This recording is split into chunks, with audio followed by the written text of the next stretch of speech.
ভারতের মাটিতে বসে আছে তসলিমা নাসরিন। আমার খালি চিন্তা হচ্ছে, আমাদের বাড়িতে আমাকে গিন্নি বললে দুটো ফর্ম দিয়ে গেছি, আমি রেখে দাও। কিসের? আপনার বাড়িতেও ফর্ম আসবে, তা আমি বলছি তসলিমা নাসরিনকে ফর্ম দিবে না? কথা বলে না? তসলিমা নাসরিন কোথাকার? সবাই জানে বাংলাদেশে। ভারতে এসে বসে আছে।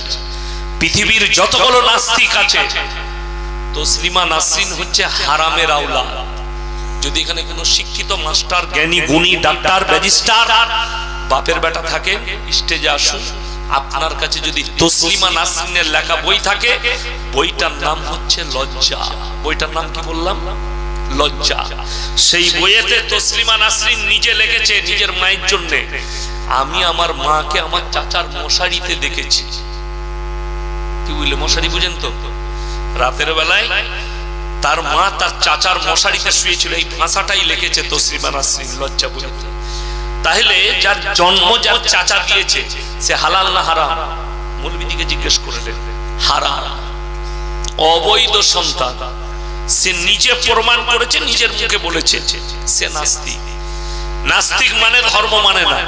আচ্ছা, এই নাস্তিক গুলো সব দেখালেন, যতগুলো নাস্তিক আছে, আসাদ নূর, আপনার তসলিমা নাসরিন, আরো যে কটা বাংলাদেশে বসে আছে, লন্ডনে, আফ্রিকায়, জাপান, জার্মানি, যে যেখানে বসে আছে, সবাই ইসলামকে আর কোরআনকে আর মুহাম্মদ সাল্লাল্লাহু আলাইহি ওয়াসাল্লামকে গাল দিচ্ছে। তসলিমা নাসরিন যদি হালালের সন্তান হয়, তোমাদের কারোর সঙ্গে যদি যোগাযোগ থাকে শিক্ষিত লোকে, তাকে বলো একবার হিন্দু ধর্মের বিরুদ্ধে বলে দেখা, পাছায় লাথি মেরে গঙ্গা পার করিয়ে দিবে। ঠিক বললাম না ভুল বললাম? থাকতে পাবে ভারতে? আর হিন্দু ধর্মের বিরুদ্ধে বললে, বৌদ্ধ ধর্মের বিরুদ্ধে বললে থাকতে পাবে না। কিন্তু ইসলামের বিরুদ্ধে বলেছে, তাকে জামায় আদরে রেখেছে দিল্লিতে। ইসলামের বিরুদ্ধে বলছে বলে তো এতে ইসলামের কোনো যায় আসে না। নূপুর শর্মা বলে একটা মেয়ে নবীজিকে গাল দিয়েছে, দিয়েছে না দেয়নি? এতে ইসলামের কোনো যায় আসে না। নূপুর শর্মাকে আমি আপনাকে বলে যাচ্ছি বাই ক্যামেরা, স্বামী বিবেকানন্দের থেকে দামি লোক না কুমা দামি লোক? কথা বলে না এরা? স্কুলে যান নাই আপনারা? স্বামী বিবেকানন্দকে চিনেন না? আমেরিকার শিকাগো শহরে দাঁড়িয়ে বলেছে, পৃথিবীর যদি কেউ মহামানব হয়, তিনি হচ্ছেন হযরত মুহাম্মদ মুস্তাফা সাল্লাল্লাহু আলাইহি সাল্লাম। জোরে বলুন সুবহানাল্লাহ। এরপরে নূপুর শর্মা স্বামী বিবেকানন্দের পিশাবের যোগ্য হবে না।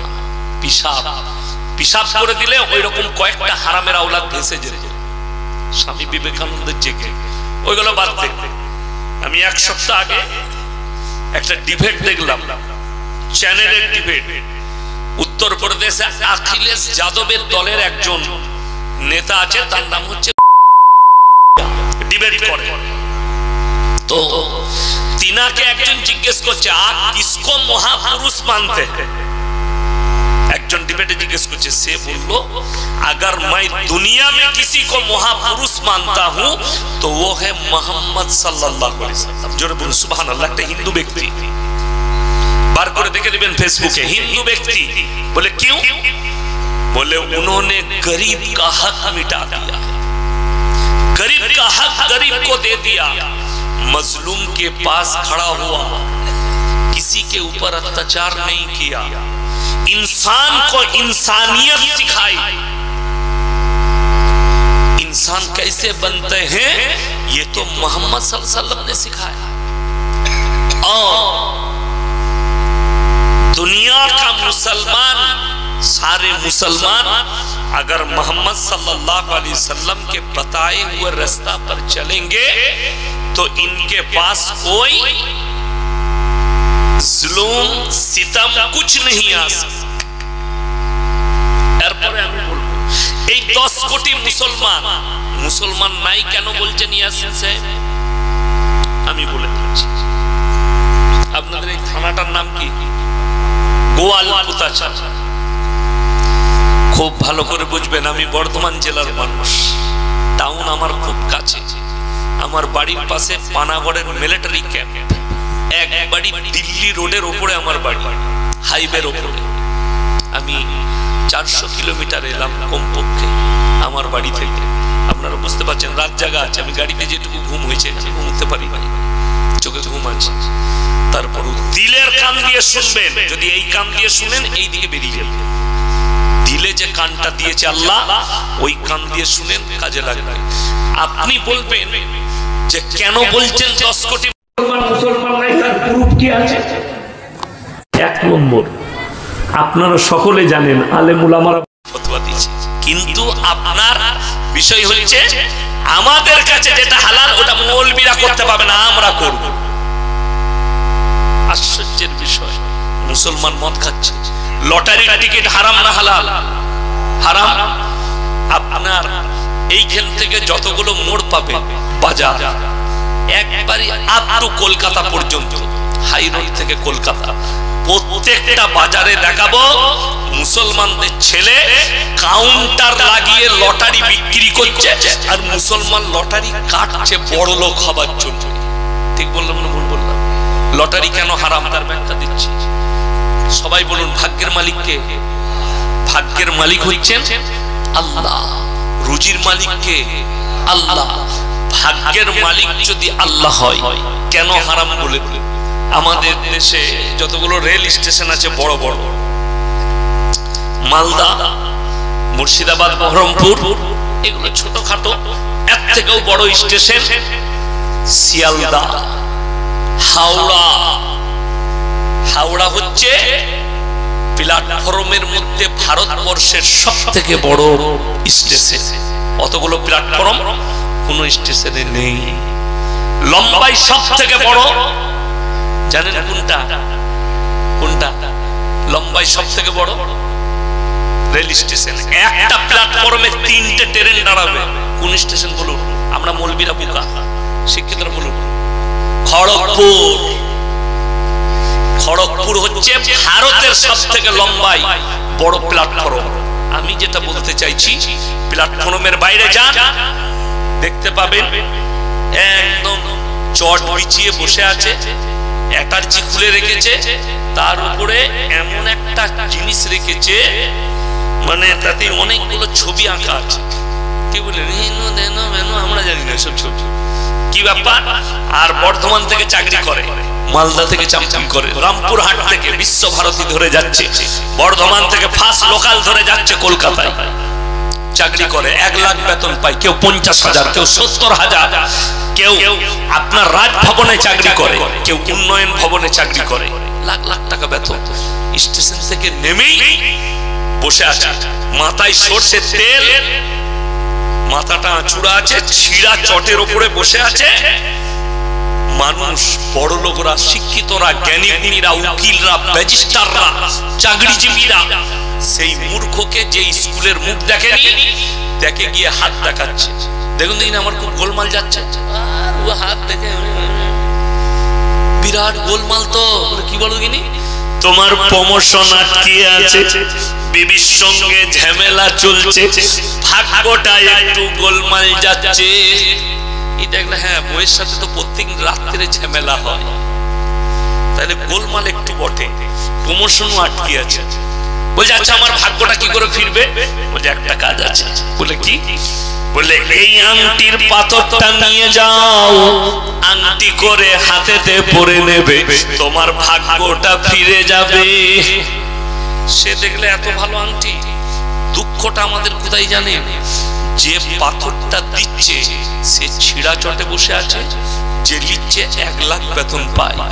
একবারও কেউ বলছে না তাকে এই ভাগ্যের পাথরটা তোর হাতে রাখ, কাল থেকে মমতা খালার পাশে থাকবি, তুই হারাম কর ছিঁড়া চটে খেয়ে। কথাটা বুঝতে পারেননি? যে দিচ্ছে সে ছিঁড়া চটে, যে দিচ্ছে সে 1 লাখ বেতন পায়।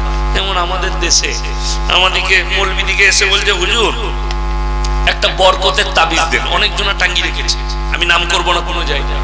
অনেকজন মারার লেগে চেষ্টায় আছে যে হুজুরকে পেলেই মারবই আসে। ওই জন্য আমাদের আপনাদের এই রায়গঞ্জ, উত্তর দিনাজপুর থেকে অনেকজন ফোন করে গাল দিচ্ছে, তোকে পেলে একবার দেখবো। আমি এই জায়গার নাম করেছিলাম, ওখানে আসছি, একটু দেখা করবে, তোমার হাতে 2-4 মার খাবো, জান্নাতে যাইতে যাব। যাই হোক, অনেকজন দোকানে টাঙিয়ে রেখেছে, বলে কি ব্যাপার? বলে আমার হুজুর দিয়েছে তাবিজে বরকত হবে। ইমামের বেতন 6000, বরকতের তাবিজ যে নিচ্ছে সে দিনে 6000 ইনকাম করে। 3 6 কত? 18, 1,80,000 মাসে। আর ইমাম 30 দিনে 6000। তাহলে তাবিজটা ইমামকে আগে লাগবে না ওকে? ইমামকে লাগবে। আচ্ছা, পৃথিবীতে এরকম বোকা লোক আছে লোককে বড় লোক করে নিজে গরিব থাকবে? আমি লয়, বাকি যারা আছে আছে। কিন্তু আমার মতো বলবে আমি মানবো না, আমি আগে বড় লোক হবো, তারপরে তোদের ব্যাপার, কেউ কি দেখবে। এটা হচ্ছে আমার নিয়ম, এটা আমার লয়। সব বাড়ির হৃদয়কে জিজ্ঞেস করব। যদি আমি রাতের বেলায় গাড়িতে যেতে যেতে কোন জায়গায় আপনাদের এই রাস্তায় যদি 1 বস্তা সোনা পাই উঠে, সে মাদ্রাসায় যেতে পারে লুকিয়ে ভরে পালিয়ে যাবো, পালিয়ে যাবো। যা সারা মেরেছি ছক্কা, কাল থেকে জলসা করবো না, মোটামুটি 5 কোটি টাকা সোনা আছে, বড় লোক আগে হব। এই ধোঁকা, প্রতারণা, আল্লাহ বাদ দিয়ে বিশ্বাস করা। যারা হাত দেখাবে, লটারি কাটে কাগজের উপরে, অনেকজন আছে দেখবেন নেমো খারাপ গিয়ে বলবে এই 4-এর ঘরটা দিয়ে দিকে নিয়ে আমার ভাগ্যে লেগে যাবে। এইটাই হচ্ছে শিরক, এবং এটা দ্বারাই ঈমান ধ্বংস হয়ে যাবে। এই আকীদা যদি পাল্টিয়ে যায়, কাগজের উপরে বিশ্বাস, ওই গণককারের উপরে বিশ্বাস, যারা হাত দেখাবে গণককারকে, জ্যোতিষীকে, সঙ্গে সঙ্গে কাফের হয়ে যাবে, বেঈমান হয়ে যাবে। তাকে কালমা পড়ে মুসলমান হতে হবে, ইস্তেগফার পড়ে ফিরে আসতে হবে। আমার বন্ধুগণ, লটারি হারাম, মুসলমান ব্যবসা করছে কি মনে করে? হালাল মনে করে বিশ্বাস করব। এরপর বলবেন মুসলমান এই পাপগুলো ছাড়ে না, তার কারণ কি? তার জন্য হুজুররাই দায়ী, হুজুররাই দায়ী। এই যেমন মাদ্রাসার জলসা চলছে, চলছে না? চলে। এরকম বহু মাদ্রাসার জলসা আদায়কারী, আমি কিন্তু বক্তা, আদায়কারী বক্তা নয়। অনেক আদায়কারী বক্তা থাকে, সুর করে আদায় করে। সে বেচারাটা কি করবে? এত বড় মজমা, এখানে যদি কোনো সুদ করে এসে মৌলী সাহেবের হাতে টাকা দেয় 2000 টাকা, কেউ চিনে না। আপনারা সবাই আমার মুমিন ভাই, ঈমানদার ভাই। আমার কাছে আপনাদের সাথে আমার সম্পর্ক দুটো, একটা হচ্ছে বক্তা শ্রোতা, আর হাদিস মোতাবেক এক মুমিন আর এক মুমিনের ভাই ভাই। বাস, আপনারা আমার মুমিন ভাই, দ্বীনি ভাই। চলুন, কোন সুদ করে এসে সুদের টাকা মৌলবীর হাতে 2000 দিয়ে দিই, আর আমরা দোয়া করে দিই, জান্নাতে ঢুকিয়ে দিই। আহারে বান্দার কোথায় বসেছিল, আর ছিল কি না ছিল, 2000 দিল, দিয়ে তাকে জান্নাতে ঢুকিয়ে দিল। সে দেখে তাহলে এত ভালো জান্নাত আর পৃথিবীতে কোথাও না। সে সুদ ছাড়বে? সে তো জানে যে আমি মাদ্রাসায় গিয়ে জলসায় পয়সা দিয়ে জান্নাতে চলে যাব। আরে মৌলবি তো জানে না তুই সুদের টাকা দিচ্ছিস।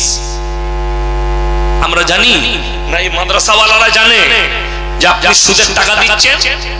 এসে একবার বলুন যে এটা আমার সুদের টাকা আমি দিচ্ছি, তোমাকে ঝাঁটা মারবে। আমার ভাই, রাগ করবেন না। এখন আমি বয়ান করে যাচ্ছি, সকালবেলায় আপনাদের এলাকার চায়ের দোকানগুলো দেখবেন আমাকে গাল দিচ্ছে। কারা? সুদখোর মাল কটা গাল দিবে। আচ্ছা, তারা গাল দিলে কি সুদ হালাল হয়ে যাবে? হবে না। আমাকে যদি এখনই এসে গাল দেন, আল্লাহর কসম করে বলছে হালাল হবে না। এটা আমার ভাষা তো নয়, আল্লাহর ভাষা। আল্লাহ হারাম করেছে, দেখলেন ভেবে আশ্চর্য লাগে। আর একটা মারাত্মক লাইন আমাদের দেশে, সেটা সবারই মধ্যে নয়, আমাদের মধ্যে কিছু মুসলমান আছে তাদের কাছে, যে যত রকমের পাপ করবে করুক, কোনো অসুবিধা নাই। কি বুঝলেন? সারা জিন্দগি সুদের উপরে জীবন কেটে গেল, সারা জিন্দগি হারাম জেনে। বেটা বলেছে, পাড়ার লোক বলেছে, মৌলবি বলেছে, খুতবায় শুনেছে, জলসায় শুনেছে হারাম, তারপরও সে কোনো পরোয়া নাই। আরে মৌলবিরা বলছে বলুক, ওয়া কে শুনে, ওরা বলার কথা বলবে, আমি আমার কাজ করে যাই। এ তো বহুত ইনকাম সুদে, বিনা পরিশ্রমে ইনকাম, কোনো চিন্তা নেই, আমি তো সুদ খেয়েই যাব। এরকম ব্যক্তি মারা যাচ্ছে। মরে যাওয়ার পরে আমাদের দেশের এক শ্রেণী মুসলমান 40 দিনে মিলাদ দেয়। মিলাদ দিয়ে হুজুরকে দাওয়াত দিয়েছে, হুজুরকে 10,000 টাকা দিবে, দেশি মুরগি দিয়ে ভাত। আমি কোনো হুজুরের নাম বলবো না, আমি ধরে নেব। আমাকে দাওয়াত দিয়েছে, আমার বাপ মরে গেছে, মিলাদ পড়াবো, আমাকে 10,000 টাকা দিবেন। গেলাম মাত্র, দেশি মুরগি, পরাঠা আর পোলাও আর বিরিয়ানি আর কাবাব খেয়ে দিয়ে আমি একদম লাল। এরপরে দোয়া, আল্লাহ আল্লাহ তুমি জান্নাতুল ফিরদাউস দান করো, আল্লাহ তুমি তাকে জান্নাতের আলা মাকাম দান করো, শহীদের মর্তবা দাও। দোয়া হয়ে গেল। আমি যখন গাড়িতে চাপবো, গ্রামের একজন হাজী সাহেব চাচা নামাজ পড়েন 5 ওয়াক্তের, মুখে দাঁড়িয়ে আছে, আমাকে বললে মৌলভী সাহেব একটু কানে কানে কথা আছে। কি হয়েছে বাপ? বলে আপনি যাকে জান্নাতে বললেন মালটা জিন্দেগিতে মসজিদে পা রাখেনি, সুদ করছিল। তোবা তোবা, কাকে দিলাম বে জান্নাতে? মুসলমানদের ছেলে, বাস্তব বলছি, লরি চালায়, লরি ট্রাক চালায়। খবর পেলাম অ্যাক্সিডেন্ট হয়ে মারা গেছে। কোথায়? কলকাতার ডানকুনির কাছে হাই রোডে অ্যাক্সিডেন্ট করেছে। সকালবেলায় তার বাড়িতে গিয়ে পৌঁছালাম, আত্মীয় স্বজন আছে, চেয়ার দিল। আরে ইয়াসিন ভাই এসেছে, চেয়ারে বসলাম। চেয়ারে একজনকে জিজ্ঞেস করলাম, আহা ছেলেটা মারা গেল গো, ঘুমিয়ে গিয়েছিল লরি চালাতে গিয়ে। কানে কানে বলছে, হুজুর না না, কি হয়েছিল? ও এমনি 1 বোতল করে খেত, কালকে 3 বোতল খেয়ে নিয়েছে। এবার বলুন কত সুন্দর, জান্নাতে যাবে? যাবে না? যাবে না। এদেরও জান্নাতে যাবার লাইন আছে। এরপর আপনি বললে বিশ্বাস করুন, যার বাপ যার সন্তান সুদের উপরে জীবন কাটিয়ে মারা গেছে, তার ব্রেনে আঘাত লাগবে। ইয়াসিন সাহেব বলছে তার লাগে দোয়া করা যাবে না? সে জান্নাতে যাবে না? সারা জিন্দেগি মদের ভাটিতে জীবন কাটিয়েছে, গাঁজার ভাটিতে জীবন কাটিয়েছে, সারা জিন্দেগি তার নিশায় জীবন কাটিয়ে দিল। মৌলবীরা দোয়া করলে, আমি বাপ দোয়া করলে, আমি মা দোয়া করলে আমার সন্তান জান্নাত পাবে না? এই ইয়াসিন কেমন মৌলবী? আমার কথা নয়, আপনি ভেবে দেখুন। ইয়াসিন তো অনেক দূরের কথা। এই বুখারী পড়ানে ওয়ালা, যারা শেখ বুখারী পড়ায়, মুহাদ্দিস, তারা তো অনেক দূরের কথা। আমার আব্বার 80 বছর বয়স হয়েছে। মৌলভী শওকত আলী মাজাহিরি, সে তো দূরের কথা। যারা পীর ফকিরের কথা বলছেন তারা তো দূরের কথা। ইমানদারির সঙ্গে বলুন তো, নবী মুহাম্মদ সাল্লাল্লাহু আলাইহি সাল্লামের থেকে দামি লোক পৃথিবীতে কেউ আছে? কিয়ামত পর্যন্ত কেউ আসবে? আসবে না। তাহলে একটু ভেবে দেখুন। কোরআন শোনাবার পরে হাদিসে আছে, নবীজি সাল্লাল্লাহু আলাইহি সাল্লামের কাছে খবর এলো, ইয়া রাসূলুল্লাহ, আপনার চাচা যান মৃত্যুর শয্যায় আছে, মারা যাবে, জাগামদানি চলছে, কষ্ট হচ্ছে। নবীজি ছুটলেন, চাচার হাতটা ধরে বলল, শোনো হে আমার চাচা, আমি মুহাম্মদ আল্লাহর নবী, তুমি খালি একবার কলমাটা পড়ে নাও, আমি তোমার জন্য আল্লাহর কাছে কেঁদে কেঁদে ক্ষমা চেয়েছি।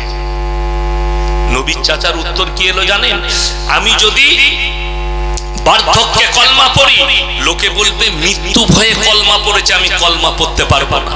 আমার আল্লাহ তাআলা নবীজিকে, নবীজির কাছে আয়াত পাঠালেন, ইন্নাকা লা তাহদি মান আহবাবতা ওয়ালাকিন্নাল্লাহা ইয়াহদি মান ইয়াশা।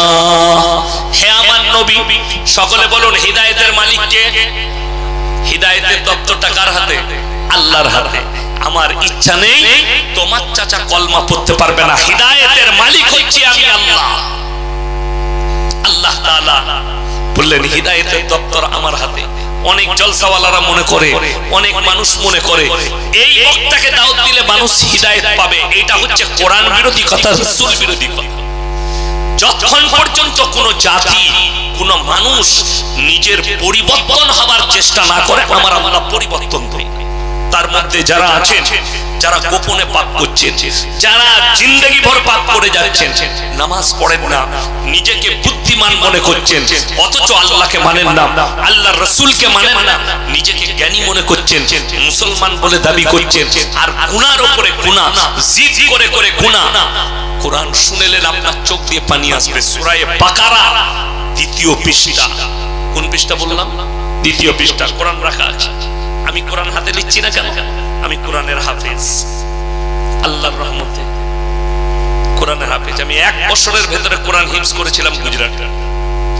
এত জেহেন তেজ ছিল।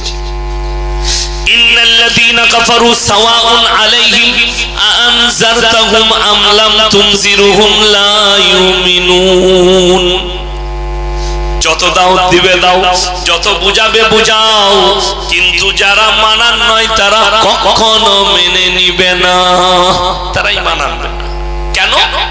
খাতামাল্লাহু আলা কুলুবিহিম, এত পাপ করেছে আল্লাহ তাদের হৃদয়েতে আমি আল্লাহ তালা মেরে দিয়েছি। কুলুব মানে হচ্ছে হৃদয়, তালা মানে জানেন সিল। কেমন সিল? একজন ব্যাংকে লোন নিয়েছে, বাড়ির লোন নিয়েছে, বাড়িটা মর্গেজ দিয়েছে, শোধ করতে পারেনি। ব্যাংকের লোক এসে কাপড় লেপ দিয়ে সিল মারে, মারে না মারে না? এই সিল মারা, হৃদয়ে তালা মেরে দিয়েছি, তারা এত পাপ করেছে। আর দিনের কথা, দিনের দাওয়াত তাদের দিলে পৌঁছাবে না। ওয়ালা সামঈহিম, তাদের কানেতে মোহর মেরে দিয়েছি। ওয়ালা আবসারিহিম গিশাওয়া, তাদের চোখেতে পর্দা ফেলে দিয়েছি। যত দাওয়াত দিবে দাও, আর প্রবেশ করবে না। ওয়ালাহুম আযাবুন আযীম, হে নবী বলে দাও তাদের জন্য পরকালে আমি আল্লাহ কঠোর আযাব রেখেছি, কঠিন শাস্তি রেখেছি। সবাই নিয়ত করুন আমরা সবাই ঈমানদার হব, বলুন ইনশাআল্লাহ। পাপ মুক্ত জীবন গড়ুন। আগে চলুন। নবীজির চাচা যান চলে গেলে আল্লাহ রাসূল সাল্লাল্লাহু আলাইহি সাল্লামের চোখে পানি। আল্লাহকে কি বললেন জানেন? ওগো আল্লাহ, তুমি আমাকে যতদিন না নিষেধ করবে আমি আল্লাহর নবী আমার চাচার জন্য কেঁদে কেঁদে ক্ষমা চাইবো। নবীজি ক্ষমা চাইতে লাগলেন, আল্লাহ গো, এটা আমার চাচা, হিতাকাঙ্ক্ষী চাচা, তুমি ক্ষমা করে দাও। আল্লাহর কাছে কাঁদতে লাগলেন। আমার আল্লাহ রাব্বুল আলামিন জিবরিল আমিনকে পাঠালেন, যাও আমার নবীর কাছে কোরআনটা নিয়ে যাও, বলে দাও, এই নসিহতটা দাও, উপদেশটা কি? মা কানা লিন নবিয়্যি ওয়াল্লাযীনা আমানু আইয়াস্তাগফিরু লিল মুশরিকিন ওয়ালাউ কানু উলি কুরবা। হে আমার নবী শোনো, যারা মুশরিক হয়ে, বেঈমান হয়ে, বদদিন হয়ে, কাফের হয়ে মারা গেছে, তাদের জন্য দোয়া করতে পাবে না যদিও তারা তোমাদের নিকটতম আত্মীয় হয়। নবীজিকে আল্লাহ নিষেধ করলেন, চাচার জন্য দোয়া করতে পাবে না, কালমা না পড়ে মারা গেছে। আর আপনি বলছেন জিন্দেগি ভর মদের ভাটিতে জীবন কাটিয়েছে, ইয়াসিন সাহেবকে ভাড়া করে জান্নাতে পাঠাবে? তোমার হুজুরকে ভাড়া করে মিলাদ পড়িয়ে জান্নাতে পাঠাবে? তোমার হুজুর মার খাবে, আর তুমি তো খাবেই খাবে, রেডি থাকবে। কষ্টের বিষয় ওইটা, বিবেকের দ্বারা বুঝে। শুধু তাই নয়, আরো একটু চলুন। এটা তো আমাদের নবী, শ্রেষ্ঠ পয়গম্বর, শ্রেষ্ঠ নবী। আপনি চলুন, পৃথিবীতে সব থেকে বেশি দিন যিনি দাওয়াত দিয়েছেন, কালমার, ইসলামের প্রচার করেছেন, তার নাম হচ্ছে হযরতে নূহ নবী। ৯৫০ বছর। আমার বন্ধুগণ, আমার ভাই, আপনি বলুন, আপনার এলাকায় যদি কোনো পুকুর থাকে কিংবা নদী, নদীতে যদি বাপ আর বেটা ঘুরতে যায় আর সন্তানটা যদি নদীতে পড়ে যায়, বাপ ঝাঁপ দেবে না? দেবে না বাবা? ঝাঁপ দেবে। যদি সাঁতার নাও জানে, বাপ ঝাঁপ দেবে। কেন? সন্তানের মহব্বতে। কোরআন খুললে আপনার চোখ দিয়ে পানি পড়বে। যাদের মনে মনে হচ্ছে আমি কেন আমার বেটার লেগে দোয়া চাইতে পাবো না, হযরতে নূহ নবী তার সন্তান কিনান অস্বীকার করেছিল। শুধু অস্বীকার নয়, আল্লাহকে চ্যালেঞ্জ পর্যন্ত করেছিল। যখন জিজ্ঞেস করলে, হে আমার আব্বা, আল্লাহ কি আযাব দেবে? বলে, আমার আল্লাহ মুষলধারার বৃষ্টি দিয়ে তোমাদেরকে বন্যায় ডুবিয়ে দেবে। বলে, তোমার আল্লাহকে বলো, তোমার আল্লাহ যদি বন্যা দেয়, এমন উঁচু জায়গায় চেপে যাবো যেখানে তোমার আল্লাহর পানি পৌঁছাবে না। বলুন নাউজুবিল্লাহ। এই যে চ্যালেঞ্জ, আল্লাহকে আল্লাহ তাআলা যখন ডুবালেন, সব ডুবে গেছে, গোটা পৃথিবীটা ডুবে গেছে। গোটা পৃথিবীটাকে আল্লাহ ডুবালেন। নৌকার উপরে যারা ঈমান এনেছে নূহ নবীর উপরে, তারা সমস্ত জীব জন্তু প্রাণী জোড়া জোড়া চাপিয়েছেন, পশু পক্ষী সব জোড়া জোড়া চোখে দেখতে পাচ্ছেন। আমার সন্তান কিনান হাবুডুবু খেয়ে মারা যাচ্ছে পানির মধ্যে। আল্লাহ তাণ্ডব চলছে, মৃত্যু তাণ্ডব চালাচ্ছেন আমার আল্লাহ তার কওমের উপরে। নূহ নবী না থাকতে পেরে আল্লাহকে কি বললেন? লা আসিমাল ইয়াউমা মিন আমরিল্লাহ। ওগো আল্লাহ, এটা আমার ওরসজাত পুত্র, তুমি একে রক্ষা করো। যেহেতু রক্ত সম্পর্ক, দোয়া করলেন আল্লাহকে। আমার আল্লাহ উত্তর দিলেন, লামিনাল খাসিরিন, যে আমাকে মানেনি, আমার নবীকে মানেনি, আমার দ্বীনকে মানেনি, তার জন্য দোয়া করতে পাবে না। যদি আর একবার দোয়া চাও, আর একবার প্রার্থনা করো, আমি তোমাকেও ক্ষতিগ্রস্তদের মধ্যে ফেলে দেব। এটা কোরআন। আমি তোমাকেও ফেলে দেব।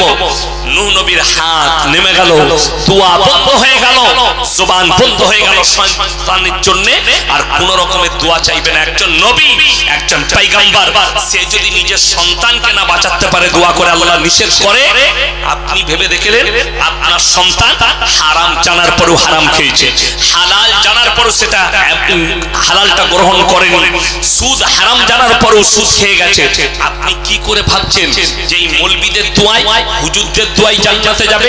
আমার বন্ধুগণ, আমার ভাই, মাথা থেকে ব্রেন থেকে এই জিনিসটা হাঁটিয়ে এলেন যে আমি কারোর মাধ্যম দিয়ে যাব। আমি আরো একটা দলিল দিচ্ছি, ইমানদারির সঙ্গে বলুন।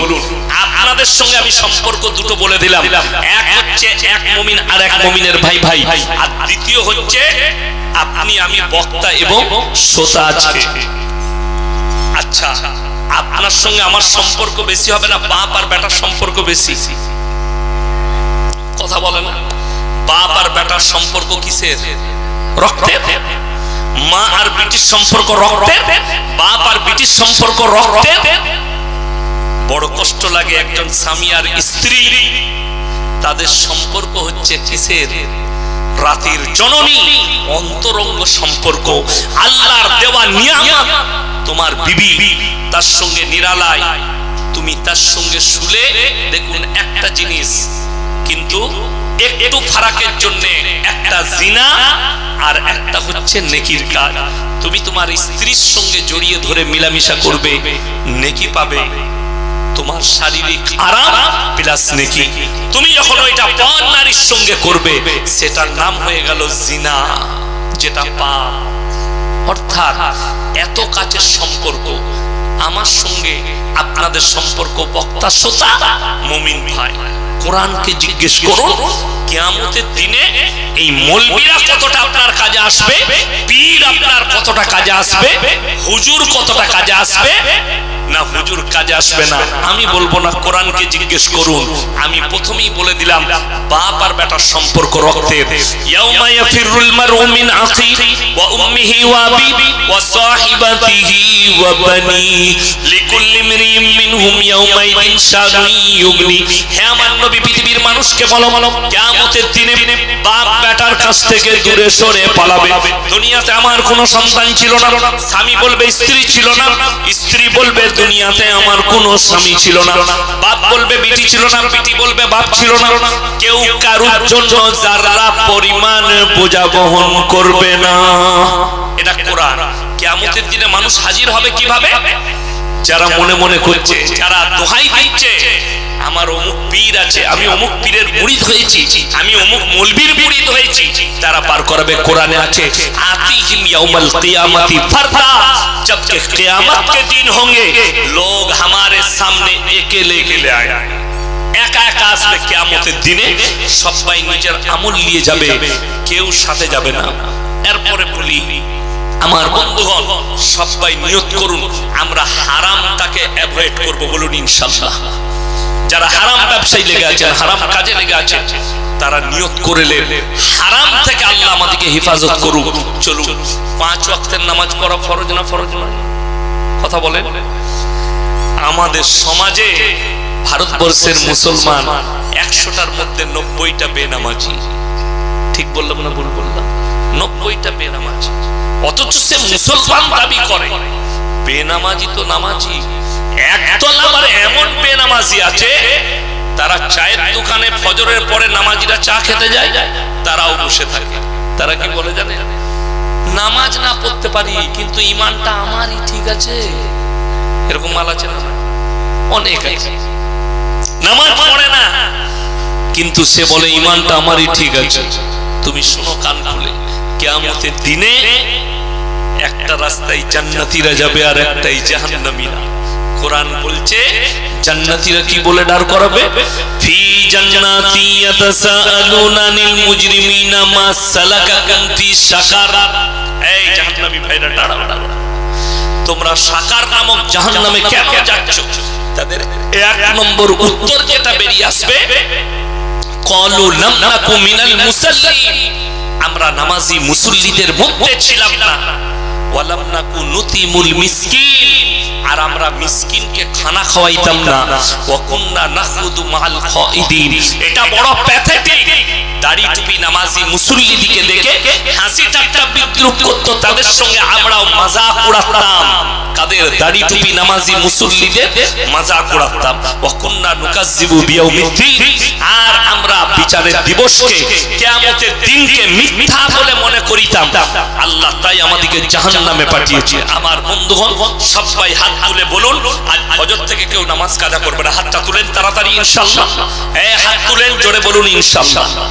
নামাজ কেউ কাজা করবেন না, অনুরোধ করে বলছে হার হালতে আপনি নামাজ পড়ুন।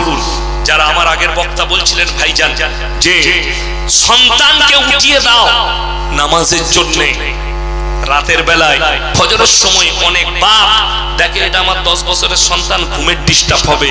তার থেকে বড় ওই বেটার জন্য, তার থেকে বড় দুশ্মন পৃথিবীতে কেউ নেই, যে সন্তানের ঘুম নষ্ট হবে বলে সন্তানকে উঠাই না, সন্তানের ঘুম নষ্ট হবে বলে। এর থেকে বড় দুশ্মন কেউ নেই। আসরের সময় সন্তানকে যারা মসজিদে পাঠাই না, আজকে বড় কষ্ট লাগে। সব নামাজ, আমল, ইবাদত সব বরবাদ করেছে এই মোবাইল। সন্তানকে ধার করে মোবাইল কিনে দিচ্ছে।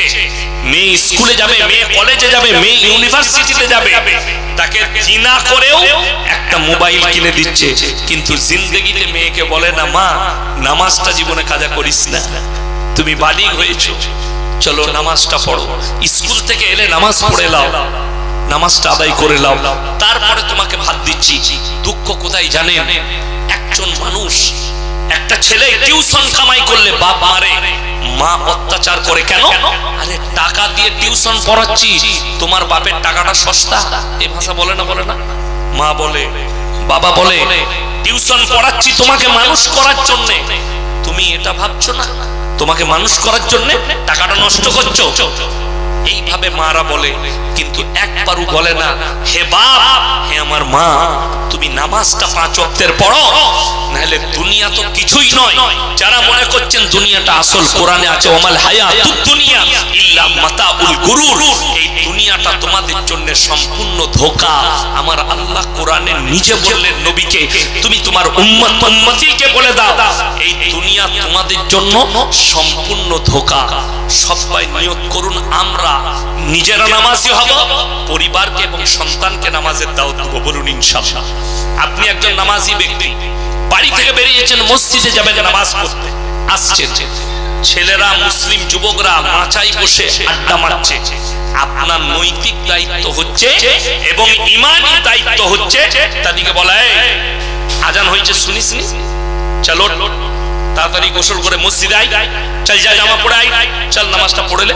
আর যদি জামা পরে বসে থাকে, ডানাটা ধরে মসজিদে নিয়ে চলো, পাক আছিস, পবিত্র আছিস, চল মসজিদে নামাজটা পড়বি। টেনে নিয়ে গিয়ে মসজিদে ভরে দেন, আপনি নেকি পাবেন। আমার বন্ধুগণ, আমার ভাই, পৃথিবীতে আল্লাহর কাছে 3টে মারাত্মক নিকৃষ্ট পাপ, তার মধ্যে 1 নম্বর হচ্ছে শিরকের পাপ। শিরক। আজকে মুসলমানদের এক দল উঠে পড়ে লেগেছে, আল্লাহ রাসূলের হাদিসে আছে কিয়ামতের পূর্বে আমার এক শ্রেণীর উম্মত উম্মতি তারা মুশরিক হয়ে যাবে, কাফের হয়ে যাবে, নামটা মুসলমান থাকবে, তাদের চেহারা মুসলমান থাকবে, তাদের আকীদা তারা দেখাবে, তাদের আকৃতি মুসলমানের মতো থাকবে, কিন্তু তারা কাফের আর মুশরিক হয়ে যাবে, তারা ঈমান হারা হবে। কেন? যখন দেখতে পাবে তারা কবরের উপাসনা শুরু করেছে, তারা গাছের উপাসনা শুরু করেছে, তারা আপনার ঢিপির উপাসনা শুরু করেছে, তারা ঠাকুরের উপাসনা শুরু করেছে। আজকে কষ্ট লাগে, আমি কালকের জলসায় বলেছি, কেন? সেখানে অনেকগুলো দোকানদারি ছিল, আমি তখন একটাই উত্তর দিয়ে সেখানে বলে এসেছি যে আমার ভাই